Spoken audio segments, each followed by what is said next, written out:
നമസ്കാരം. കൃഷ്ണാരി മിത്രത്തിലേക്ക് എല്ലാവർക്കും ഒരിക്കൽ കൂടി സ്വാഗതം. സവിതയാണ് കേട്ടോ. ശ്രീകൃഷ്ണ ഗോവിന്ദ ഹരേ മുരാരേ ഹേ നാഥ നാരായണ വാസുദേവ. ശ്രീകൃഷ്ണ ഗോവിന്ദ ഹരേ മുരാരേ ഹേ നാഥ നാരായണ വാസുദേവ. ശ്രീ ഗുരുവായൂരപ്പ ശരണം ഹരേ. ഇന്നത്തെ സത്സംഗത്തിലേക്ക് എല്ലാവർക്കും ഒരിക്കൽ കൂടി സ്വാഗതം. ഇന്നലത്തെ അലങ്കാരം മാത്രമേ നമുക്ക് അറിയുള്ളൂ കേട്ടോ. ഇന്ന് നേരത്തെയാണ് ഷൂട്ട് എന്നുള്ളത് കൊണ്ട് ഇന്നത്തെ അലങ്കാരം എന്താണെന്ന് നമുക്ക് അറിയില്ല. വെണ്ണയും മോടക്കോലും പിടിച്ചു നിൽക്കുന്ന കുഞ്ഞുണ്ണി കൃഷ്ണന്റെ പാദത്തിൽ അനന്തകോടി നമസ്കാരം പറയുന്നു. ഒപ്പം കൃഷ്ണപാദമനുഷ്യം ഹൃദി ഭാവയാമി, ഹരികൃഷ്ണപാദമനുഷ്യം ഹൃദി ഭാവയാമി. ഇവിടെ വീഡിയോസിനെ കുറിച്ചൊക്കെ എല്ലാവരും മറന്നു തുടങ്ങിയെന്ന് തോന്നുന്നു അല്ലേ. കുറേ നല്ലോണം വ്യൂസ് കുറവാട്ടോ. സ്ഥിരമായിട്ട് കണ്ടിരുന്ന ആൾക്കാരൊക്കെ ഞാനിങ്ങനെ ഇടയ്ക്കിടയ്ക്ക് ഗ്യാപ്പ് എടുക്കുന്നതുകൊണ്ടാണ് വിട്ടു പോകുന്നതെന്ന് തോന്നുന്നു, മറന്നു പോകുന്നതെന്ന് തോന്നുന്നു അല്ലേ. ഗ്യാപ്പ് എടുക്കാതെ പറ്റില്ല. മാർച്ച് മാസമല്ലേ, അപ്പോൾ പരീക്ഷയുടെ തിരക്കുകൾ ഉണ്ടായിരുന്നു. പിന്നെ ഏട്ടൻ നാട്ടിലുണ്ടായിരുന്നില്ല. അതിൻ്റെയൊക്കെ കാരണം കൊണ്ടാണ് ഗ്യാപ്പ് വരുന്നത്. അപ്പോൾ നമുക്ക് എന്താ പറയുക, ഒഴിവ് കിട്ടുന്ന സമയത്തൊക്കെ നമ്മൾ വീഡിയോ ചെയ്യാൻ ശ്രമിക്കണ്ടേ കേട്ടോ. ഇനിയിപ്പോൾ ഏപ്രിൽ മെയ് ഒക്കെ ആവുന്ന സമയത്ത് നമുക്ക് ലൈവ് വയ്ക്കാനൊക്കെ ശ്രമിക്കാം. കുട്ടികൾ കുറച്ചുകൂടി ആക്റ്റീവായിട്ട് കുട്ടികളും കൂടെ നിൽക്കുന്നുണ്ടാവും തോന്നുന്നു. കാരണം അവർ എക്സാമൊക്കെ കഴിയണ സമയമല്ലേ. യാത്രകളുണ്ട്, എന്നാലും നമുക്ക് ആക്റ്റീവായിട്ടിരിക്കാൻ സാധിക്കട്ടെ. ഗുരുവായൂരപ്പൻ അനുഗ്രഹിക്കട്ടെ അല്ലേ. അപ്പോൾ ഇന്നത്തെ ചോദ്യങ്ങൾ നോക്കാം. ഇന്ന് ആദ്യം തന്നെ ഇന്നലെ ഞാൻ പെൻഡിങ് വെച്ച ഒരു ചോദ്യം ഉണ്ട് കേട്ടോ. അത് മിനിയാന്നത്തെ ലൈവിൽ ഞാൻ പറയാമെന്ന് ഉറപ്പ് വരുത്തതാണ്. ഇന്ദു ഉണ്ണി എന്ന ഭക്തയാണ് ചോദിച്ചിരിക്കുന്നത്, വ്യാഴാഴ്ച വ്രതം നോൽക്കുന്നത് എങ്ങനെയെന്നാണ് ചോദ്യം. വ്യാഴാഴ്ച വ്രതം നോൽക്കുന്നത് സാധാരണ മക്കൾക്ക് പുരോഗതി ഉണ്ടാവാനും മക്കളുടെ എന്തെങ്കിലും ബുദ്ധിമുട്ടുകൾ, നമ്മളമ്മമാർ എപ്പോഴും ബോധേടാണ് മക്കളെ കുറിച്ച് അല്ലേ. അപ്പോൾ ചെറിയ കാര്യങ്ങൾ തൊട്ട് വലിയ കാര്യങ്ങളെ കുറിച്ച് വരെ നമ്മൾ എപ്പോഴും ബോധേടായിക്കൊണ്ടിരിക്കും. അവരെ നേർവഴിക്ക് നടത്തണേ എന്നുള്ള പ്രാർത്ഥനയാണ് നമ്മുടെ ഉള്ളിൽ ഏറ്റവും കൂടുതലായിട്ട് ഉണ്ടാവുക അല്ലേ. മക്കളുടെ പുരോഗമനത്തിന് വേണ്ടിയിട്ടാണ് വ്യാഴാഴ്ച നോൽമ്പ് നോൽക്കുക എന്നാണ് കേട്ടിരിക്കുന്നത്. ഇത് പല തരത്തിൽ നോൽക്കുന്ന ആൾക്കാരുണ്ട്. ഉപവാസമായിട്ട് നോൽക്കുന്നവരുണ്ട്, വ്യാഴാഴ്ച ഒന്നും കഴിക്കാതെ നാമം ചൊല്ലിക്കൊണ്ട് മാത്രം. അതല്ലാതെ വ്യാഴാഴ്ച ഒരിക്കലൂണ് മാത്രം, ഒരു നേരം മാത്രം അരിയാഹാരം കഴിച്ചുകൊണ്ട് നോൽക്കുന്ന ആൾക്കാരുണ്ട്. കൂടുതലും ഞാൻ അങ്ങനത്തെ ആൾക്കാരെ കേട്ടോ കണ്ടിരിക്കണേ. അതായത് ഒരു നേരം മാത്രമേ വ്യാഴാഴ്ച അരിഭക്ഷണം കഴിക്കുള്ളൂ. അത്താഴത്തിന് എന്തായാലും അരിഭക്ഷണം കഴിക്കില്ല. അങ്ങനെ നോൽക്കുന്നവരുണ്ട്. അതല്ലെങ്കിൽ ഫ്രൂട്ട്സ് മാത്രം കഴിച്ചുകൊണ്ട് നോൽക്കുന്ന ആൾക്കാരും ഉണ്ട് കേട്ടോ. ഇത് എത്ര തവണ നോൽക്കണം എന്ന് ചോദിച്ചുകൊണ്ട് കഴിഞ്ഞ ദിവസം ഒരു മെസ്സേജ് ഉണ്ടായിരുന്നു. അതായത് എല്ലാ വ്യാഴാഴ്ചകളിലും നോൽക്കണോ അതോ 30 വ്യാഴാഴ്ചകളിൽ മാത്രമാണോ നോൽക്കാറുള്ളത്, 12 തവണയാണോ നോൽക്കേണ്ടത് അതോ 16 തവണയാണോ നോൽക്കേണ്ടത്, അതൊക്കെ നമ്മുടെ ഇഷ്ടമാണ് കേട്ടോ. 12-ന് എപ്പോഴും ഒരു പ്രാധാന്യം കൽപ്പിക്കാറുണ്ട് ആചാര്യന്മാർ. ദ്വാദശ നമസ്കാര മന്ത്രങ്ങളിലും ദ്വാദശ നമസ്കാരത്തിന് ഒക്കെ ഭയങ്കര പ്രാധാന്യം കൊടുക്കാറുണ്ടല്ലോ. അപ്പോൾ 12 പ്രാവശ്യം നോൽക്കുന്നത് അതൊരു സംവത്സര ഭജനം പോലെ ഒരു വർഷം മുഴുവനും അങ്ങനെ വേണമെങ്കിൽ നമുക്ക് അങ്ങനെ ചെയ്യാം. അതല്ലെങ്കിൽ എല്ലാ വ്യാഴാഴ്ചയും നോൽക്കാം, അല്ലെങ്കിൽ എല്ലാ 30 വ്യാഴാഴ്ചയും നോൽക്കാം. ഇതൊക്കെ നമ്മുടെ ആരോഗ്യസ്ഥിതിക്ക്, നമ്മുടെ കുഞ്ഞുങ്ങളുടെ സ്വഭാവസ്ഥിതിക്ക് അനുസരിച്ചും കൂടി എന്ന് പറയേണ്ടി വരും. കാരണം അവർ കുറച്ചുകൂടി കോംപ്ലിക്കേറ്റഡ് ആയിട്ടുള്ള പ്രശ്നങ്ങളിലൂടെ കടന്നു പോകണമെന്നൊക്കെ അമ്മമാർക്ക് തോന്നുകയാണെങ്കിൽ എല്ലാ വ്യാഴാഴ്ചയും നോൽക്കാം തന്നെയാണ് എനിക്ക് തോന്നണേ കേട്ടോ.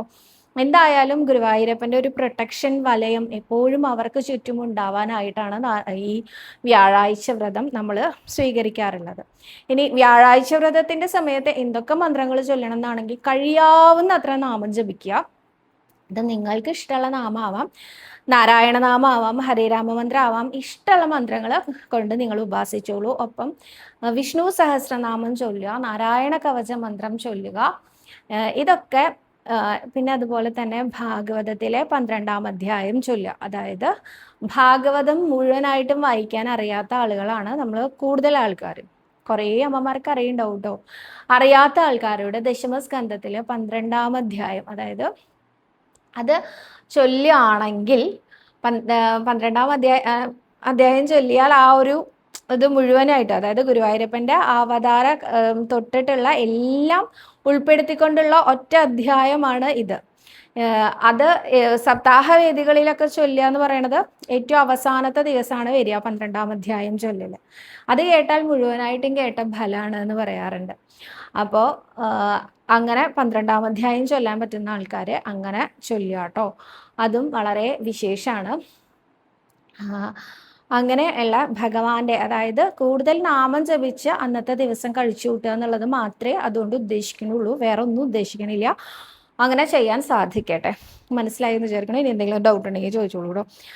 അടുത്തതായിട്ട് വിഹാസ് വിജി എന്ന ഒരു ഭക്ത പറഞ്ഞിട്ടുണ്ട്, സവിത ചേച്ചിനെ ഒരുപാട് ഇഷ്ടമാണ്. എൻ്റെ പ്രാർത്ഥനകളൊന്നും നടക്കുന്നില്ല, നാരായണീയം ചൊല്ലുന്നുണ്ട്, ഗുരുവായൂരപ്പൻ്റെ നാമം ചൊല്ലാറുണ്ട്. എന്തുകൊണ്ടാണ് സവിത ചേച്ചീനെ നല്ല ഇഷ്ടമാണെന്ന് പറയണേ? തീർച്ചയായിട്ടും അത് എന്നെ കാണാനുള്ള എൻ്റെ അപ്പിയറൻസ് കൊണ്ടോ എൻ്റെ സംസാര ശൈലി കൊണ്ടോ ഒന്നുമല്ല. ഗുരുവായൂരപ്പനെ നിങ്ങൾക്ക് അത്ര ഇഷ്ടമുള്ളതുകൊണ്ടാണ്. ഗുരുവായൂരപ്പനെ ഇഷ്ടമുള്ളതുകൊണ്ടാണ് ഗുരുവായൂരപ്പനെ കുറിച്ച് പറയുമ്പോൾ നിങ്ങൾക്ക് എന്താണെന്ന് ശ്രദ്ധിക്കാൻ തോന്നുന്നത്. ഈ അത്രയും ഇഷ്ടം ആ വിശ്വാസത്തോടു കൂടിയുള്ള ഇഷ്ടാവട്ടെ. ഗുരുവായൂരപ്പൻ ഇന്നല്ലെങ്കിൽ നാളെ ഉറപ്പായിട്ടും ഉത്തരം തരിക തന്നെ ചെയ്യും, നമ്മളെ കൈ പിടിച്ച് ഉയർത്തുക തന്നെ ചെയ്യും എന്നുള്ള ഉറച്ച വിശ്വാസം നിങ്ങൾ ഓരോരുത്തർക്കും ഉണ്ടാവട്ടെ. ഉണ്ടായാൽ എന്താന്ന് വെച്ചാൽ നാമം ചൊല്ലാറുണ്ടെന്ന് പറഞ്ഞു, നാരായണീയം വായിക്കാറുണ്ട് പറഞ്ഞു, ഇതൊക്കെ തുടർന്ന് കൊണ്ടുപോകൂ. ഗുരുവായൂരപ്പൻ ഇന്ന് നമ്മളെ കേട്ടില്ല എന്ന് കരുതി എന്നും നമ്മളെ കേൾക്കില്ല എന്നൊന്നുമല്ല. ഞാൻ പറയാറില്ലേ, ഞാൻ എപ്പോഴും പറയാറുണ്ട്, ഗുരുവായൂരപ്പൻ ഏത് പ്രാർത്ഥനയ്ക്കും തഥാസ്തു എന്ന് അപ്പ പറയും. മറ്റൊരാൾക്ക് ഹാനികരമല്ലാത്ത ഏത് പ്രാർത്ഥന നമ്മുടെ ഗുരുവായൂരപ്പൻ്റെ മുമ്പിൽ കൊണ്ടുവച്ചാലും ഭഗവാൻ അപ്പ പറയും അത് നിനക്കുള്ളതാണ്, ഞാൻ തന്നിരിക്കുന്നു എന്ന്. പക്ഷെ അതിൻ്റെ ഡേറ്റ്, അതാണ് പ്രശ്നം. നമുക്ക് കാത്തിരിക്കാനുള്ള ക്ഷമ തീരെ ഇല്ല അല്ലേ? കാത്തിരിക്കാനുള്ള ക്ഷമയില്ലാത്ത നമുക്ക് അത് ഇൻസ്റ്റന്റ് ആയിട്ട് വേണം. ഇപ്പം എല്ലാം നമ്മൾ അങ്ങനെയാണല്ലോ. അടുക്കളയിലൊക്കെ പണ്ട് കാലത്തേക്കാൾ എത്രത്തോളം ഇൻസ്റ്റന്റ് പൗഡേഴ്സിനെ ആശ്രയിക്കാൻ തുടങ്ങിയിട്ടുണ്ട് നമ്മളിലെ. ഇതേപോലെ നമ്മുടെ ജീവിതത്തിൽ നമുക്ക് കാത്തിരിക്കാനുള്ള ക്ഷമയില്ല. നമ്മൾ അപ്പം തന്നെ പറയും ഇതെന്താ ഇത് കിട്ടാത്തേ ഗുരുവായൂരപ്പ, എത്ര കാലമായി ഞാൻ ജപിക്കാൻ തുടങ്ങിയിട്ട് എന്ന്. വിശ്വാസത്തിനാണ് പ്രാധാന്യം. ഇതിനൊരു കഥ പറയാം കേട്ടോ. രണ്ട് കൂട്ടുകാരായിട്ടുള്ള വ്യക്തികൾ രണ്ടുപേരും ഭഗവാനെ ഭജിക്കാൻ തുടങ്ങി. ഒരാൾ മഹാദേവനെയാണ് ഭജിക്കാൻ തുടങ്ങിയത്, ഒരാൾ നമ്മൾ ലഡു ഗോപാലിനെയാണ് ഭജിക്കാൻ തുടങ്ങിയത്. അപ്പോൾ മഹാദേവനെ ഉപാസിക്കുന്ന ആളെ എല്ലാ ദിവസവും ഭഗവാന്റെ എന്താ പറയുക ശിവലിംഗത്തിൽ ആരാധന ചെയ്യാറുണ്ട്, അഭിഷേകം ചെയ്യും, കൂവളമാല ചാർത്തും, അങ്ങനെ ആരാധന ചെയ്യും, പഞ്ചാക്ഷരം ചൊല്ലും. അങ്ങനെ മറ്റേ ആള് ലഡു ഗോപാലിനെ കുളിപ്പിക്കുക, അദ്ദേഹത്തിന് ഭക്ഷണം കൊടുക്കുക, ആ രീതിയിൽ. അങ്ങനെ ഈ ലഡു ഗോപാലിനെ പ്രാർത്ഥിക്കുന്ന ആൾക്ക് വലിയ പുരോഗമനമൊന്നും ഉണ്ടായില്ല ജീവിതത്തിൽ. എന്നാൽ മറ്റേ മഹാദേവനെ ഭജിക്കുന്ന ആള് ഉയർന്ന് അയാളുടെ സാമ്പത്തിക സ്ഥിതിയൊക്കെ വളരെ മെച്ചപ്പെട്ട് പിന്നീട് വർഷങ്ങൾക്ക് ശേഷം അവർ തമ്മിൽ കാണാനിടയായി. അപ്പോൾ ഇദ്ദേഹം പറഞ്ഞു, ഞാൻ മഹാദേവനെ ഉപാസിച്ചിട്ടാണ് എനിക്ക് ഈ നേട്ടങ്ങളൊക്കെ ഉണ്ടാവാൻ തുടങ്ങിയത്. നീ പിന്നെ പണ്ടേ അങ്ങനെയല്ലല്ലോ, മഹാദേവനെ ഉപാസിക്കാറില്ലല്ലോ, നീ ഒരു കാര്യം ചെയ്യേ, മഹാദേവനെ ഉപാസിച്ച് നോക്ക്, അപ്പോൾ നിനക്ക് നല്ല മാറ്റം വരും എന്ന് പറഞ്ഞു. അപ്പം ഇദ്ദേഹം വിചാരിച്ചു, ശരി അങ്ങനെയാണെങ്കിൽ ഈ ഇത്രയും പുരോഗമനം നമ്മുടെ കൺമുമ്പിൽ കാണുകയാണല്ലോ, അപ്പം നമുക്ക് അതൊന്ന് പരീക്ഷിച്ച് നോക്കാമെന്ന് കരുതിയിട്ട് ഇദ്ദേഹം ഒരു ശിവലിംഗം വാങ്ങി വീട്ടിൽ കൊണ്ടുവച്ചു. എന്താ പറയുക ലഡു ഗോപാലിനെ വെച്ചിരുന്ന ആ മൂർത്തിയുടെ അവിടുന്ന് ആ പീഠത്തിൽ നിന്ന് ഭഗവാനെ എടുത്തുകൊണ്ട് അളമാരയുടെ ഉള്ളിലേക്ക്, അതായത് ഒരു ചെറിയ മരത്തിൻ്റെ അളമാര ഉണ്ടായിരുന്നു അവിടെ, അതിൽ അലമാര എന്ന് പറയില്ലേ, അതിലേക്ക് മാറ്റി വെച്ചിട്ട് ഗുരുവായൂരപ്പനെ മാറ്റി വെച്ചിട്ട് പകരം മഹാദേവനെ വെച്ചിട്ട് മഹാദേവൻ്റെ ശിരസിലൂടെ അഭിഷേകം ചെയ്യാൻ തുടങ്ങി, പാലഭിഷേകം നടത്താൻ തുടങ്ങി. അദ്ദേഹം കൂവളത്തിൻ്റെ മാല ചാർത്തി അതിനുശേഷം കുറച്ച് ചന്ദനത്തിരി കത്തിച്ച് അദ്ദേഹം ഇങ്ങനെ മഹാദേവൻ്റെ മുമ്പിൽ വെക്കുകയാണ്. അപ്പോൾ ഇദ്ദേഹം നോക്കുന്ന സമയത്ത് ഇദ്ദേഹം കുറച്ചു നേരം കണ്ണടച്ചിരുന്ന് പഞ്ചാക്ഷരം ചൊല്ലിട്ടോ. കുറച്ച് കഴിഞ്ഞ് കണ്ണു തുറന്നു നോക്കുമ്പോൾ ഈ ഒരു മഹാദേവന്റെ മുമ്പിൽ കത്തിച്ച് വെച്ചിരുന്ന ആ ചന്ദനത്തിരി ഉണ്ടല്ലോ, ഈ ചന്ദനത്തിരിയുടെ മണം ഇങ്ങനെ ആ വാൾഡ്രോബിന്റെ അടുത്തേക്ക്, അലമാരയുടെ അടുത്തേക്കാണ് പോണത്. അലമാരയുടെ അടുത്തേക്ക് ഇങ്ങനെ പോയി നോക്കുമ്പോൾ അദ്ദേഹത്തിന് ഇങ്ങോട്ട് ദേഷ്യം വന്നു കേട്ടോ. ഇത്രയും വർഷക്കാലം ഞാൻ നിന്നെ ഉപാസിച്ചിട്ട് എനിക്ക് ഒരു പുരോഗതി ഉണ്ടായില്ല, ഇപ്പൊ ഞാൻ മഹാദേവനെ ഉപാസിക്കാൻ തുടങ്ങിയതും ഈ ചന്ദനത്തിരിയുടെ മണമൊക്കെ അങ്ങോട്ട് വലിച്ചു കയറ്റുന്നോ ഭഗവാനെ എന്ന് ചോദിച്ചുകൊണ്ട് എന്താ പറയുക അലമാര ഇങ്ങോട്ട് തുറന്നതും ഭഗവാനെ നേരിട്ട് കുഞ്ഞുണ്ണി കൃഷ്ണനായിട്ട് ഇദ്ദേഹത്തിന് കാണാൻ സാധിച്ചു കേട്ടോ. അദ്ദേഹത്തിന്റെ മുമ്പിൽ ആ ഭഗവാനെ കണ്ടതും ഇദ്ദേഹം പറഞ്ഞു, അത് ശരി, അപ്പൊ മഹാദേവനെ ഉപാസിച്ചാലാണല്ലേ അങ്ങ് പ്രത്യക്ഷപ്പെടുക, അതെനിക്ക് അറിയില്ലായിരുന്നു, ഞാൻ എല്ലാവരോടും പറയാം മഹാദേവനെ ഉപാസിച്ചാലാണ് അങ്ങ് പ്രത്യക്ഷനാവുക. അപ്പൊ ഭഗവാൻ ചിരിച്ചുകൊണ്ട് പറഞ്ഞു, അങ്ങനെയല്ല, മഹാദേവനെ ഉപാസിച്ചാലോ ആദിപരാശക്തിയെ ഉപാസിച്ചാലോ ഒന്നും ഒരു വിരോധവും ഇല്ല. പക്ഷെ ഇന്ന് ഞാൻ നിന്റെ മുന്നിൽ പ്രത്യക്ഷപ്പെടാൻ ഒരു കാരണമുണ്ട്. എന്താ കാരണം? അനേക വർഷങ്ങളായിട്ട് നീ എനിക്ക് വേണ്ട ഉപാസനകളെല്ലാം ചെയ്യേണ്ട, ആരാധനകളെല്ലാം ചെയ്യുന്നുണ്ട്, അത് നിന്റെ ഉപാസനയായിട്ട് കൊണ്ടു നടക്കുന്നുണ്ട്. പക്ഷെ ഒരിക്കൽ പോലും നിനക്ക് തോന്നിയിട്ടില്ല നിന്റെ മുമ്പിൽ ഇരിക്കുന്നത് ഭഗവാൻ ശ്രീകൃഷ്ണനാണ് എന്ന്. പകരം നീ ഒരു മൂർത്തിയെ പൂജിക്കുന്നു, ഒരു കല്ലിനെ, ഒരു വിഗ്രഹത്തിനെ പൂജിക്കുന്നു എന്നാണ് തോന്നിയിരുന്നത്. അതുകൊണ്ട് തന്നെ നീ നിന്റെ ഒരു നിത്യ കർമ്മം പോലെ ഇത് ചെയ്തിരുന്നു എന്നുള്ളതല്ലാതെ ഇന്നിപ്പോ നീ മഹാദേവന്റെ മുമ്പിൽ ചന്ദനത്തിരി കത്തിച്ചു വെച്ചപ്പോ നിനക്ക് തോന്നി ആ ചന്ദനത്തിരിയുടെ മണം ഞാൻ സ്വീകരിക്കുന്നതായിട്ട്. അപ്പോൾ എനിക്ക് ഞാനൊരു വെറും കല്ലല്ല എന്ന് നീ മനസ്സിലാക്കിയ നിമിഷം ഞാൻ നിന്റെ മുമ്പിലേക്ക് വന്നതാണ് എന്ന്. അപ്പോൾ എന്നാണോ നിന്റെ വിശ്വാസം ഉറച്ചത്, ഞാനൊരു കല്ലല്ല എന്ന ഉറപ്പ് നിനക്ക് കിട്ടിയത്, അന്നാണ് ഞാൻ നിന്റെ മുമ്പിൽ പ്രത്യക്ഷപ്പെടുന്നത് എന്ന്. അപ്പൊ വിശ്വാസം തന്നെയാണ് പ്രധാനം എന്നാണ് ഇതിൽ നിന്ന് നമ്മൾ മനസ്സിലാക്കേണ്ടത്. അപ്പൊ എപ്പോഴാണോ നിങ്ങൾക്ക് ഉറച്ച വിശ്വാസം, ഇതിന്റെ ഗുരുവായൂരപ്പൻ എന്തായാലും ഹാൻഡിൽ ചെയ്യും എന്ന ഒരു ഉറച്ച വിശ്വാസം വരുന്നത്, അന്ന് മുതൽ നമുക്ക് പ്രശ്നങ്ങൾ ഉണ്ടാവില്ല. കാരണം എന്ത് പ്രശ്നം വന്നാലും നമ്മുടെ ഉണ്ണികൃഷ്ണൻ അത് കറക്റ്റായിട്ട് ശരിയാക്കി തരുന്നുള്ള 100% ഉറപ്പുണ്ടെങ്കിൽ പിന്നെന്താ പ്രശ്നം, അല്ലേ? നമുക്കൊരു സമസ്യ വന്നു കഴിഞ്ഞാൽ ആ സമസ്യ അവിടെ ഇല്ലാതാവും എന്ന് ഉറപ്പുണ്ടെങ്കിൽ നമ്മൾ പേടിക്കില്ല, അല്ലെങ്കിൽ നമുക്ക് നല്ല പേടിയാവും, ഇല്ലേ? അതേമാതിരി ഭഗവാനെ ഉറച്ചു വിശ്വസിക്കൂ. ഭഗവാൻ എന്തായാലും എനിക്ക് വേണ്ടതെല്ലാം വേണ്ടതുപോലെ വേണ്ട സമയത്ത് നേരെയാക്കി തരാൻ എൻ്റെ കൂടെ എൻ്റെ ഉണ്ണികൃഷ്ണൻ ഉണ്ട് എന്ന് വിശ്വസിക്കുന്ന ആളുകളുടെ ജീവിതം ശരിക്കും പറഞ്ഞാൽ വളരെ വളരെ വളരെ വളരെ സന്തോഷകരമാവും. അവർക്ക് ജീവിതത്തിൽ ദുഃഖങ്ങൾ ഉണ്ടാവില്ല, ഉറപ്പാണ്. അങ്ങനെയുള്ള അനേകം ഉപാസകരുടെ മുമ്പിൽ അനേകം ദുഃഖങ്ങൾ നമുക്ക് തോന്നും. അവർ വളരെ ദരിദ്രരായിട്ട് താമസിക്കുന്നു, അല്ലെങ്കിൽ അവരുടെ പ്രിയപ്പെട്ട ആളുകളെ നഷ്ടപ്പെട്ടു പോയില്ലേ എന്നൊക്കെ. ഇതൊക്കെ വെറും തോന്നൽ മാത്രമാണ്. കാരണം അവരുടെ ഉള്ളിൽ അത് അവരെ ബാധിക്കാതിരുന്നാൽ മാത്രം പോരെ. വളരെയധികം ദാരിദ്ര്യമാണെന്ന് നമുക്ക് തോന്നുന്നതല്ലേ, അവർ സന്തോഷമായിട്ടാണോ ജീവിക്കുന്നതെന്ന് നമുക്കറിയില്ലല്ലോ. ഭഗവാന്റെ ഉപാസകരെ ഒരിക്കലും ഗുരുവായൂരപ്പൻ കൈവിടില്ല. അതുകൊണ്ട് തന്നെ വളരെയധികം ഉറച്ച വിശ്വാസത്തോടു കൂടി മുന്നോട്ട് പോകും കേട്ടോ. ഇപ്പൊ ചെയ്യുന്നത് പോലെ നാരായണീയം വായിക്കുകയും നാമം ജപിക്കുകയും ഒക്കെ ചെയ്തുകൊണ്ട് തന്നെ ജീവിതം സന്തോഷകരമായിട്ട് മുന്നോട്ട് കൊണ്ടുപോകൂ.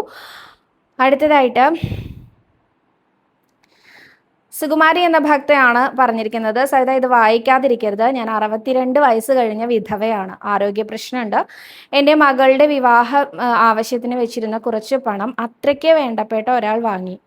വർഷങ്ങളായി ഇതുവരെയും തന്നില്ല. സവിത എനിക്ക് വേണ്ടി പ്രാർത്ഥിക്കണേ. എൻ്റെ മരുന്നിന് പോലും നിവർത്തിയില്ല. അത് തിരിച്ചു കിട്ടാൻ ഭഗവാനെ എന്ത് വഴിപാടാണ് ചെയ്യുക? നോക്കൂ, കർമ്മഫലം അതിൽ വിശ്വസിക്കുന്ന ആൾക്കാരല്ലേ നമ്മളെല്ലാവരും. അപ്പോൾ ഒരു പക്ഷേ മുന്നത്തെ ഏതെങ്കിലും ജന്മങ്ങളിൽ നിങ്ങൾ വാങ്ങിയ കടമായിരിക്കാം അദ്ദേഹത്തിന് തിരിച്ച് പേ ഓഫ് ചെയ്യേണ്ടി വന്നത്, നമ്മൾ തിരിച്ചു കൊടുക്കേണ്ടതായിട്ട് വന്നത്.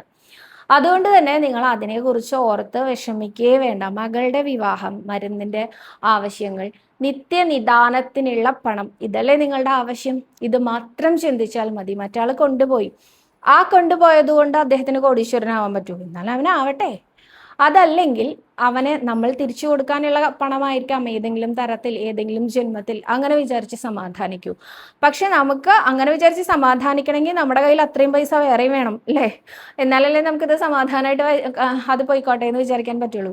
അപ്പൊ അതിന് നമ്മൾ എന്താ ചെയ്യേണ്ടത്? നമ്മുടെ ആവശ്യം പറഞ്ഞ് ഗുരുവായൂരപ്പനോട് എന്തായാലും പ്രാർത്ഥിക്കൂ. ഉണ്ണീ കൃഷ്ണ, എനിക്ക് വേറെ ആരുമില്ല ആശ്രയിക്കാനായിട്ട്. എൻ്റെ മകളുടെ വിവാഹം, എൻ്റെ മരുന്നിൻ്റെ പണം, എൻ്റെ നിത്യനിദാനത്തിനുള്ള പണം, ഏക ആശ്രയമായിരുന്ന ഗുരുവായൂരപ്പൻ്റെ അടുത്തേക്ക് വന്നില്ലേ എൻ്റെ ഭർത്താവ്, ഇനി ഞാൻ എന്താ ചെയ്യേണ്ടത്? ഇങ്ങനെ തന്നെ ചോദിക്കൂ. മടി മറന്ന് അല്ലെങ്കിൽ നാണം മറന്ന് ഭഗവാനോട് ചോദിക്കൂ. ഭഗവാനോട് മാത്രമേ നമുക്ക് ചോദിക്കാൻ പറ്റുള്ളൂ, വേറെ ആരോടും ചോദിക്കാൻ പറ്റില്ല. ലക്ഷ്മി പതിയാണ് ഗുരുവായൂരപ്പൻ. ഗുരുവായൂരപ്പൻ വിചാരിച്ചാൽ നമ്മുടെ ജീവിതം മാറ്റിമറിക്കാൻ നിമിഷങ്ങൾ പോരെ. നമ്മൾ സുദാമാവിന്റെ കഥ കേട്ടിട്ടില്ലേ? ഭഗവാൻ എന്ത് പെട്ടെന്ന് അനുഗ്രഹിച്ചത്. സ്വർണ്ണ നെല്ലിക്ക വർഷിച്ച കനകധാരാസ്തവത്തിലൂടെ ശങ്കരാചാര്യർ സ്വർണ്ണ നെല്ലിക്ക വരുത്തി മഴ പെയ്യിപ്പിച്ചു എന്നൊക്കെ നമ്മൾ കേട്ടിട്ടില്ലേ? ഇതേപോലെ നിമിഷങ്ങൾ കൊണ്ട് ജീവിതം മാറ്റിമറയ്ക്കാൻ നമ്മുടെ ഉണ്ണികൃഷ്ണൻ വിചാരിച്ചാൽ ഏറ്റവും എളുപ്പമാണ്. അതുകൊണ്ട് തന്നെ ഭഗവാന്റെ മുമ്പിലെ കുചേലവൃത്തം കഥ ചൊല്ലി നമസ്കരിക്കൂ. ഒപ്പം ഗുരുവായൂർ വരുന്ന സമയത്ത് അവിൽ ഷീട്ടാക്കിക്കോളൂ കേട്ടോ. ഗുരുവായൂരപ്പന് അവിൽ നിവേദ്യം ഉണ്ട്, അവിൽ നിവേദ്യം ഷീട്ടാക്കിക്കോളൂ കേട്ടോ. അടുത്തതായിട്ട് ഷീന കെ എന്ന ഭക്ത വൈശാഖ മാസത്തിനെ കുറിച്ച് ചോദിച്ചേക്കണം. ഞാൻ കുറച്ചും കൂടി കഴിഞ്ഞിട്ട് പറയാം കേട്ടോ. അടുത്തതായിട്ട് പേരറിയാത്തൊരു ഭക്തൻ പറഞ്ഞിട്ടുണ്ട്, എല്ലാ ദിവസവും ഒരേ കലാകാരൻ തന്നെയാണോ കൃഷ്ണനാട്ടം അവതരിപ്പിക്കുന്നത്? മൊത്തം എത്ര കലാകാരന്മാരുണ്ട് ക്ഷേത്രത്തിൽ എന്നാണ് ചോദിച്ചിരിക്കുന്നത്. ഒരേ കലാകാരന്മാർ തന്നെയാണ്, പക്ഷെ 2 സെറ്റ് ഓഫ് ആൾക്കാരുണ്ടായിരിക്കും കേട്ടോ. ഇവിടെ കൃഷ്ണനാട്ടം കളി ചൊവ്വാഴ്ച ഒഴികെ, പിന്നെ ജൂൺ ജൂലൈ ഓഗസ്റ്റ് മാസത്തിൽ ഒഴികെ ബാക്കി എല്ലാ മാസങ്ങളിലും എല്ലാ ദിവസവും ആഴ്ചയിൽ ചൊവ്വാഴ്ച ഒഴികെ ബാക്കി എല്ലാ ദിവസങ്ങളിലും ഇവിടെ കൃഷ്ണനാട്ടം നടക്കാറുണ്ട്. അപ്പോൾ ഇവിടെ കൃഷ്ണനാട്ടം നടത്തുന്ന ദിവസങ്ങളിൽ തന്നെ പുറംകളി ഉണ്ടാവും. ചിലപ്പോൾ പുറംകളി എന്ന് പറഞ്ഞാൽ മറ്റ് ക്ഷേത്രങ്ങളുടെ നടകളിൽ ആളുകളെ ബുക്ക് ചെയ്ത് കൊണ്ടുപോകാറുണ്ട്. അങ്ങനെയുള്ള സമയത്ത് അവിടെ പോയി കളിക്കാൻ ഒരു സെറ്റ് ഓഫ് ആൾക്കാർ വേണം, ഇവിടെ കൃഷ്ണനാട്ടം കളി അവതരിപ്പിക്കാനും ഒരു സെറ്റ് ഓഫ് ആൾക്കാർ വേണം. അപ്പോൾ 2 സെറ്റ് ഓഫ് ആൾക്കാർ എന്തായാലും ഉണ്ടായിരിക്കുന്നതാണ് കേട്ടോ. അതിൽ എത്ര പേരുണ്ടെന്ന് കൃത്യമായിട്ട് എണ്ണം എനിക്കറിയില്ല, ഞാൻ ചോദിച്ചിട്ട് പറയാം. ഇതിൽ തന്നെ ഈ മദ്ദളം കലാകാരന്മാരുണ്ടാവുമല്ലോ, അതുപോലെ പാട്ടിൻ്റെ കലാകാരന്മാർ, ഇവരെല്ലാവരും ഒരേ കൃഷ്ണനാട്ടത്തിന് തന്നെ 2 പേരുണ്ടാവും. കുറച്ച് നേരം കഴിഞ്ഞ് കഴിഞ്ഞാൽ കുറച്ച് വേറെ ആൾക്കാർ, അത് കഴിഞ്ഞാൽ വേറെ ആൾക്കാർ, അങ്ങനെ വന്നിട്ട് മാറി മാറിയും ചെയ്യാറുണ്ട് കേട്ടോ. കൃഷ്ണനാട്ടം ഒരു കളി മുഴുവനായിട്ടും കണ്ട ആളുകൾക്ക് മനസ്സിലാവും എങ്ങനെയാണ് അത് മാറി മാറിയിട്ട് വരാറുള്ളത് എന്ന്. കുറച്ച് ഏതാനും ചില നിമിഷങ്ങൾക്ക് ശേഷം മറ്റേ കലാകാരൻ വന്നിട്ടായിരിക്കും അടുത്ത ഭാഗത്തിന് കർട്ടൻ ഉയരുന്ന സമയത്ത് ഉണ്ടാവുക. അങ്ങനെ അപ്പോൾ എത്ര പേരുണ്ടെന്നുള്ളത് ഞാൻ കൃത്യമായിട്ട് അന്വേഷിച്ചിട്ട് പറയാം കേട്ടോ. ബീന ബാബു എന്നൊരു ഭക്ത പറഞ്ഞിട്ടുണ്ട്, ഞാൻ കുറച്ച് ദിവസമായിട്ട് ഒരു പുസ്തകത്തിൽ നാരായണനാമം രാവിലെ കുളിച്ച് വന്ന് എഴുതാറുണ്ടായിരുന്നു. മുഴുവനാക്കാതെ ഞാൻ ഗുരുവായൂരിൽ സമർപ്പിച്ചു. ഇടയിൽ 4 പേജ് ഉണ്ടായിരുന്നു എഴുതുവാൻ. അവിടെ വെച്ച് എഴുതി സമർപ്പിക്കാം എന്ന് കരുതി കൊണ്ടുപോയി.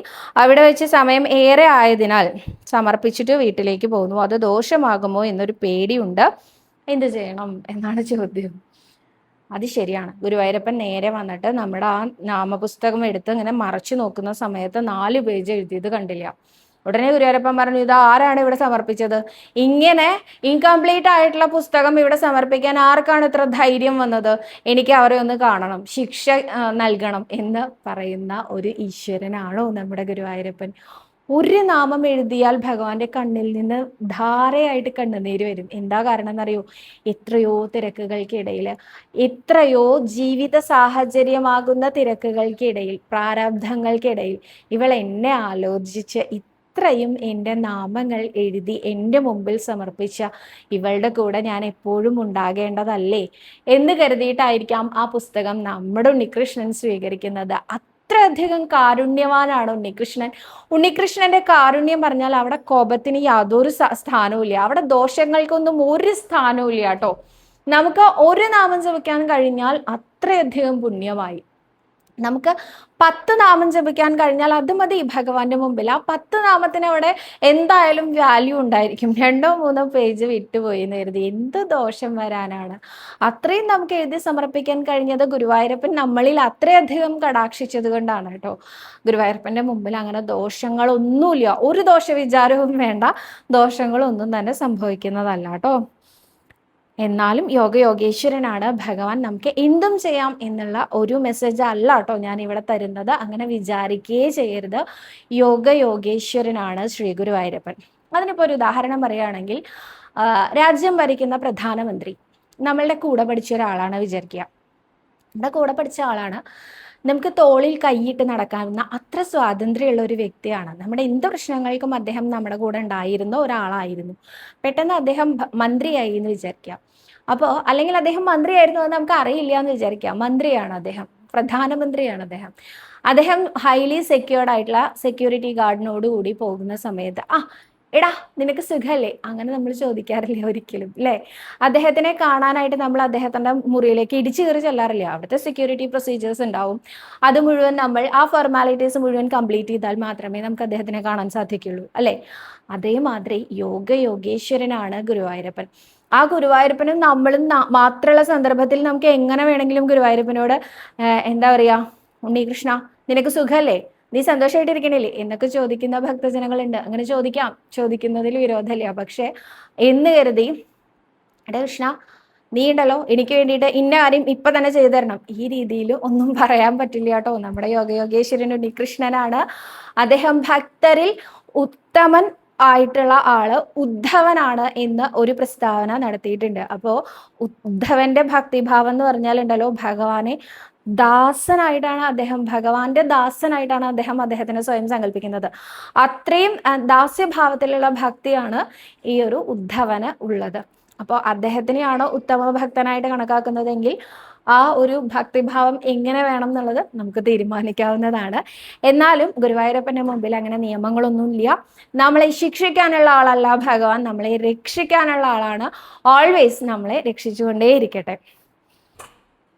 അടുത്തതായിട്ട് അമൃത എന്ന ഭക്ത പറഞ്ഞിട്ടുണ്ട്, സവിത ചേച്ചി നാരായണനാമം ശുദ്ധം നോക്കണ്ടല്ലോ, അതേപോലെ തന്നെ ശുദ്ധം നോക്കാതെ ചൊല്ലുന്ന നാമം എന്തൊക്കെയാണ് എന്നൊന്ന് പറഞ്ഞു തരാമോ? ഹരേരാമ മന്ത്രത്തിന് ശുദ്ധം നോക്കണ്ട എന്ന് പറയാറുണ്ട് കേട്ടോ. അതേമാതിരി തന്നെ ഞാൻ പറയാറില്ലേ ശ്രീകൃഷ്ണ ഗോവിന്ദ ഹരേ മുരാരേ എന്നുള്ളത്, അതിന് ശുദ്ധം നോക്കേണ്ട കാര്യമില്ല. ഭഗവാന്റെ നാമങ്ങളാണ് അതെല്ലാം, അതിന് നമ്മൾ ശുദ്ധം നോക്കേണ്ട കാര്യമില്ല. അതേപോലെ തന്നെ അവസാനം പറയാറുള്ള സർവ്വരോഗ വിനാശന സർവ്വപാപ വിനാശന, അതിനും നമ്മൾ ശുദ്ധം പാലിക്കേണ്ട ആവശ്യമില്ല കേട്ടോ. അടുത്തതായിട്ട് വിജയശ്രീ എന്ന ഭക്തയാണ് പറഞ്ഞിരിക്കുന്നത്, സദാ നാരായണനാമം എഴുതുമ്പോൾ എന്തൊക്കെ ശ്രദ്ധിക്കണം ഒന്ന് പറയണേ, കുറേ കാര്യങ്ങൾക്ക് വേണ്ടി പ്രാർത്ഥിച്ച് സമർപ്പിക്കാമോ പ്ലീസ് റിപ്ലൈ എന്നാണ് പറഞ്ഞിരിക്കുന്നത്. ഇത് നാരായണീയത്തിലെ 8ാമത്തെ ദശകത്തിന്റെ അർത്ഥം പറയുമ്പോൾ ആചാര്യൻ പറയാറുണ്ട് കേട്ടോ, ഗുരുവായൂരപ്പന്റെ മുമ്പിൽ നമസ്കരിക്കുന്ന നമുക്ക് ആഗ്രഹങ്ങളുടെ ഒരു ലിസ്റ്റ് ഉണ്ടാവും അത്രേ. അത് നമ്മളുടെ കയ്യിലെ 10 വിരല്, കാലിലെ 10 വിരല്, ഇതിലൊക്കെ എണ്ണിയാലും തീരില്ല അത്രേ. പിന്നെ എണ്ണാൻ വിരലുകൾ ബാക്കിയില്ല. പിന്നെയും നമ്മളിങ്ങനെ പറഞ്ഞുകൊണ്ടിരിക്കും അത്രേ. ഗുരുവായൂരപ്പനെ എന്താ ചെയ്യാന്നറിയോ? ഗുരുവായൂരപ്പനെ തന്നെ നമുക്ക് തരൂ അത്രേ. ആ സമയത്ത് എന്നെ തന്നെ ഞാൻ നിനക്ക് തന്നിരിക്കുകയാണ്, നിന്റെ എന്താ ആവശ്യങ്ങൾക്കും ഞാൻ നിന്റെ കൂടെ ഉണ്ട്, ഞാനില്ലാതെ നിനക്ക് ഒന്നും വേണ്ട, എല്ലാത്തിനും ഞാൻ നിന്റെ കൂടെ ഉണ്ട് എന്ന് പറയുന്ന ഒരു ഈശ്വരഭാവമാണ് നമ്മുടെ ഗുരുവായൂരപ്പൻ എന്നാ പറയാ. അപ്പോൾ ഏത് കാര്യത്തിനും നമുക്ക് പറയാം ഗുരുവായൂരപ്പനോട്. ഏത് കാര്യത്തിനെ പറഞ്ഞാല്, ഞാനൊക്കെ ചെറിയ കുട്ടിയായിരിക്കുമ്പോൾ എനിക്ക് ഓർമ്മയുള്ള കാലം മുതൽ ഞാൻ ഗുരുവായൂരപ്പനെ വിളിക്കുന്നുണ്ട് കേട്ടോ. എൻ്റെ ഓർമ്മയിൽ ഏറ്റവും ചെറുത് 3-4 വയസ്സാവുമ്പോൾ തൊട്ട് ഞാൻ ഗുരുവായൂരപ്പനെ വിളിക്കുന്നുണ്ട്. അപ്പോൾ ആ പ്രായത്തിൽ തന്നെ, ആ പ്രായത്തിൽ ടി വി ഒക്കെ ഒരു എന്താ പറയുക, 10 വീട് എടുത്തു നോക്കിയാൽ ഒരു വീട്ടിലൊക്കെ അല്ലേ ടി വി ഉണ്ടാവുള്ളൂ. അപ്പം എല്ലാവരും കൂടെ ഒരുമിച്ച് ഒരു വീട്ടിലാണ് 4 മണിക്ക് ദൂരദർശനിൽ ഞായറാഴ്ച ദിവസങ്ങളിൽ ഒരു സിനിമ ഉണ്ടാവുക. അപ്പോൾ ആ സിനിമ കാണാനായിട്ട് ഒത്തുകൂടാറുണ്ട്. ഈ സിനിമ, ചില സിനിമകളുടെ ദൈർഘ്യം കാരണം അത് 6:30 മണിക്ക് കഴിയില്ല. അപ്പോൾ ആ സിനിമ 6:30 തൊട്ട് 7 മണി വരെ ന്യൂസാണ്. 7 മണിക്ക് ആ സിനിമ കഴിയുള്ളൂ. 7 മണിയൊക്കെ ആകുമ്പോഴേക്ക് ഇരുട്ടാവും. അപ്പോൾ തിരിച്ചില്ലത്തേക്ക് പോകാൻ പേടിയാവില്ലേ? അപ്പോൾ പക്ഷെ ക്ലൈമാക്സ് കാണാതെ പോകാൻ പറ്റില്ല. അപ്പോൾ ക്ലൈമാക്സ് എന്താണെന്ന് അറിഞ്ഞിട്ടൊന്നുമല്ല, ആ പ്രായത്തിൽ സിനിമ എഴുതി കാണിക്കണവരെ കാണണം എന്നുള്ളതാണ് അതിൻ്റെ ഒരു നിയമം. അപ്പോൾ ഈ ന്യൂസ് കഴിയാൻ സമയമുണ്ട് അതൊന്നും അറിയില്ല. ന്യൂസ് വേഗം കഴിയണേ പറഞ്ഞിട്ട് നാമം ജപിക്കും. നാരായണ നാരായണ നാരായണ ന്യൂസ് വേഗം കഴിയണേ, നാരായണ നാരായണ നാരായണ ന്യൂസ് വേഗം കഴിയണേ, ഇങ്ങനെ പറയാറുണ്ട്. അപ്പോൾ അത്ര ചെറിയ കാര്യത്തിന്, അതുപോലെ തന്നെ നമുക്ക് പണ്ടൊക്കെ പവർ കട്ട് ഉണ്ടാവുമല്ലോ. ഈ പവർ കട്ട് എന്ന് പറയുന്നത് അരമണിക്കൂർ സമയമാണല്ലോ. അപ്പോൾ ഈ അരമണിക്കൂർ ഇരുന്ന് നാമം ജപിക്കും. എന്നിട്ടോ വേഗം കറണ്ട് വരണേ, അരമണിക്കൂർ എന്നുള്ള കണക്കൊന്നും അറിയില്ല, വേഗം കറണ്ട് വരണേ എന്നുള്ളതാണ് എൻ്റെ പ്രാർത്ഥന. അപ്പോൾ അത്ര ചെറിയ കാര്യങ്ങൾക്ക് മുതൽ എൻ്റെ കുഞ്ഞു ഹോസ്പിറ്റലിലായിട്ട് തിരിച്ചു വരണേ എന്നുള്ള അത്ര വലിയ കാര്യങ്ങൾ വരെ ഭഗവാനെ അല്ലാതെ വേറെ ആരെയാ നമ്മൾ ആശ്രയിക്കുക? അപ്പോൾ എന്നതിന് എന്നൊന്നും ഇല്ല കേട്ടോ. ഗുരുവായൂരപ്പ എനിക്ക് ഇന്ന ആഗ്രഹമുണ്ട്, ഈ ആഗ്രഹം ശരിയാണോ തെറ്റാണോ എന്ന് എനിക്കറിയില്ല, ഈ ആഗ്രഹം ഞാൻ ഇവിടെ പറഞ്ഞിട്ടുണ്ട്, എനിക്ക് പറയാൻ വേറെ ആരുമില്ല എന്ന് പറഞ്ഞുകൊണ്ട് പറയാം. അത് പറയുമ്പോൾ ഒരു കാര്യം കൂടി ഉണ്ട്, ഈ ആഗ്രഹത്തിന് വേണ്ടി വാശി പിടിക്കേണ്ട കേട്ടോ ഉണ്ണികൃഷ്ണനോട്. എന്താഗ്രഹമാണെങ്കിലും ഇതെനിക്ക് നല്ലതാണെങ്കിൽ നടത്തി തരണേ എന്നൊരു ക്ലോസും കൂടി അവിടെ പറയേണ്ടത് അത്യാവശ്യമാണ്. കാരണം അതുകൊണ്ട് നമുക്ക് നേട്ടങ്ങളല്ല എന്തെങ്കിലും ബുദ്ധിമുട്ടുണ്ടാവണമെന്ന് വെച്ചാലോ, വാശി പിടിച്ച് നേടുന്നത് ബുദ്ധിമുട്ടായി തീർന്നാൽ പറ്റില്ലല്ലോ. അപ്പോൾ നമ്മൾ എന്ത് പ്രാർത്ഥിക്കുമ്പോഴും അതുകൊണ്ട് എനിക്കൊരു ബുദ്ധിമുട്ടുണ്ടാവില്ല എങ്കിൽ ഇതെനിക്ക് സാധിപ്പിച്ചു തരണേ എന്ന് പറഞ്ഞുകൊണ്ട് പ്രാർത്ഥിച്ചു നോക്കൂ. നമ്മുടെ ഉണ്ണികൃഷ്ണൻ നമ്മുടെ എല്ലാ പ്രാർത്ഥനകളും ഭഗവാൻ സ്വീകരിക്കും. ഭഗവാനെ സ്വീകരിക്കുള്ളൂ, ഭഗവാനെ നമ്മുടെ കൂടെ എപ്പോഴും ഉണ്ടാവുള്ളൂ കേട്ടോ. അടുത്തതായിട്ട് സച്ചിനാസ് എന്നാണ് കണ്ടത്, സച്ചിൻ AS എന്നാണോ എന്നറിയില്ല, സച്ചിൻ AS എന്നായിരിക്കാം. ചേച്ചി, എനിക്കൊരു PSC എക്സാം ഉണ്ടായിരുന്നു ഫെബ്രുവരി 28-ന്. ഭഗവാന്റെ അനുഗ്രഹത്താൽ എനിക്ക് എഴുതാൻ പറ്റി. ഇപ്പോൾ എനിക്കൊരു ടെൻഷനാണ് എക്സാം കിട്ടുമോ എന്ന്. ചേച്ചി ഈ എക്സാം കിട്ടാൻ ഞാൻ എങ്ങനെയാണ് ഭഗവാനോട് പ്രാർത്ഥിക്കേണ്ടത്? ചേച്ചി ഒന്ന് പറയൂ. എനിക്ക് വേണ്ടി പ്രാർത്ഥിക്കണേ. ചേച്ചി മറുപടി പറയുമ്പോൾ എനിക്ക് മനസ്സിനൊരു സമാധാനമാണ്. എങ്ങനെയാണ് പ്രാർത്ഥിക്കേണ്ടത് വെച്ചാൽ ഇങ്ങനെ തന്നെയാണ് പ്രാർത്ഥിക്കേണ്ടത്. PSC എക്സാം എഴുതിയിരിക്കുകയാണ് ഗുരുവായൂരപ്പ. അങ്ങയുടെ തീരുമാനം എന്താണ്? എനിക്കൊരു എക്സാം എഴുതി പാസ്സാവാൻ സാധിക്കില്ലേ? എനിക്കതിൽ നല്ല റാങ്ക് വാങ്ങാൻ സാധിക്കില്ലേ? എനിക്കൊരു ജോലി കിട്ടില്ലേ? കിട്ടണേ ഗുരുവായൂരപ്പ. ഇങ്ങനെ തന്നെ വായ തുറന്ന് ഇങ്ങനെ തന്നെ പറഞ്ഞോളൂ കേട്ടോ. ഒരു മടിയും വിചാരിക്കേണ്ട. നമ്മുടെ എല്ലാ ഫീലിങ്സും നമ്മുടെ ഉണ്ണികൃഷ്ണനോടല്ലാതെ ആരോടാ പറയാ? നമ്മുടെ എല്ലാ ആഗ്രഹങ്ങളും ഭഗവാനോടല്ലാതെ ആരോടാ പറയാ? അപ്പൊ പറയൂ, ഗുരുവായൂരപ്പനോട് അങ്ങനെ തന്നെ പറയൂ. എനിക്ക് ആഗ്രഹമുണ്ട്, ഭഗവാൻ സാധിപ്പിച്ചു തരണേന്ന്. നാരായണീയത്തിലെ 82ാമത്തെ ദശകം ബാണയുദ്ധമാണ്. അത് ചൊല്ലി നമസ്കരിച്ചോളൂ കേട്ടോ. അടുത്തതായിട്ട് മാളവിക എന്ന ഭക്തയാണ് പറഞ്ഞിരിക്കുന്നത്. എൻ്റെ ഹസ്ബൻഡിന് ക്യാൻസർ ആയിരുന്നു, മരിച്ചിട്ടിപ്പോൾ 5 മാസമായി. എനിക്കൊരു മകൾ മാത്രമേ ഉള്ളൂ. ഇപ്പോൾ 10th പഠിക്കുന്നത്. ഞാൻ ഹസ്ബൻഡിന് കദളിക്കൊല കൊണ്ട് തുലാഭാരം നേർന്നിരുന്നു. ഇനി എന്താണ് ചെയ്യുക? ഇനി വരുമ്പോൾ കദളിക്കൊല സമർപ്പിച്ചാൽ മതിയോ? തീർച്ചയായിട്ടും മതി. ഗുരുവായൂരപ്പന് കദളിപ്പഴം നേർന്നതല്ലേ, അത് കൊടുക്കാതിരിക്കേണ്ട. വരുന്ന സമയത്ത് കദളിക്കുല വാങ്ങി ഗുരുവായൂരപ്പനെ സമർപ്പിച്ചാൽ മാത്രം മതി കേട്ടോ. ഗുരുവായൂരപ്പന് അറിയാലോ ബാക്കിയുള്ള എല്ലാ കാര്യങ്ങളും. എല്ലാം ഭഗവാനിൽ സമർപ്പിക്കുന്നു, ഇനിയുള്ള ജീവിതവും ഗുരുവായൂരപ്പന് സമർപ്പിക്കുന്നു എന്ന് പറഞ്ഞുകൊണ്ട് കദളിക്കൊല വാങ്ങി സ്വന്തം കൈകൊണ്ട് തന്നെ നടയിൽ വെച്ച് പ്രാർത്ഥിച്ചോളൂ. ഈ പ്രാർത്ഥിക്കുന്ന സമയത്ത് ഇനിയുള്ള എൻ്റെ ജീവിതവും കൂടി ഈ കദളിപ്പഴം സ്വീകരിക്കണ പോലെ സ്വീകരിക്കണേ എന്ന് പറഞ്ഞുകൊണ്ട് പ്രാർത്ഥിച്ച് തൊഴുത് നമസ്കരിച്ചോളൂ കേട്ടോ. എല്ലാം ഗുരുവായൂരപ്പൻ വേണ്ട വിധത്തിലാക്കി തരട്ടെ.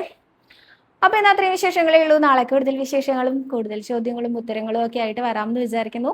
സർവരോഗ വിനാശന, സർവപാപ വിനാശന, സർവദുഃഖ വിനാശന, സർവസൗഖ്യ പ്രദായക ശ്രീ ഗുരുവായൂരപ്പ ശരണം. ഹരേ.